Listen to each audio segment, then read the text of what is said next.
अस्सलाम वालेकुम दोस्तों। बमसी बैबरिक, इसे कौन नहीं जानता। दीदे कोरकोट की किताब और तुर्की आजरी और कुछ अल्ताफी अफसानों और परियों की कहानियों में से एक किरदार है। इसकी कहानियां बहुत दूर तक फैली हुई हैं। यह ख्याल किया जाता है कि वो वाकई एक हकीकी शख्स हो सकता है। बमसी बैरिक के किरदार को तुर्क टीवी सीरीज दिल्लिस अर्तुगरुल और कोलोस ओस्मान दोनों सीरीज में एक ही अदाकार नॉर्टन में भी डाला गया है।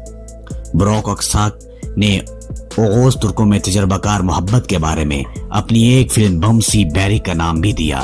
फिल्म दीदे कोरकोट की किताब की लेजेंड डोम के गिर्द मरकूज है। दास्तान बुनियादी तौर पर बमसी के बारे में है।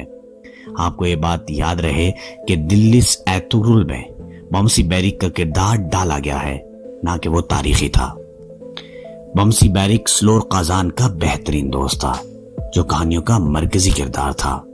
वो गौस के तमाम रईसों के 4 खूबसूरत तरीन आदमियों में से एक भी था, लेकिन काफी जज्बाती था और वो कभी कभी गैर मंतकी इकदामात करता था, जैसे आपको दिल्ली से अर्तुगरुल में दिखाया गया है। इसके घोड़े का नाम टैंग बोज या बैंग बोज था और ये सुरमाई रंग का था। कबर की बात करते हैं तो जब बमसी बैरिक तो बीसी के नाम से निशान जद है एक जगह पर एर्निली गांव में। जदीद तुर्की में कबर को बैबरिक का समझा जाता है, ताहम इसी नाम के किसी शख्स की भी हो सकती है। अगरचे बमसी को रवायती तौर पर ख्याली समझा जाता है, लेकिन कुछ लोगों का ख्याल है कि वाकई इस कबर की वजह से एक हकीकी शख्स था।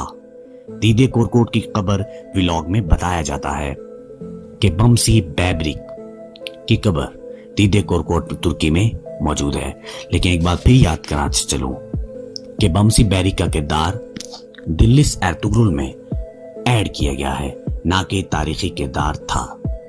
मज़ीद इंटरेस्टिंग वीडियोस के लिए हमारे चैनल को सब्सक्राइब और बेल आइकन को प्रेस जरूर कीजिएगा, ताकि हर आने वाली वीडियो आपको बआसानी मिल सके।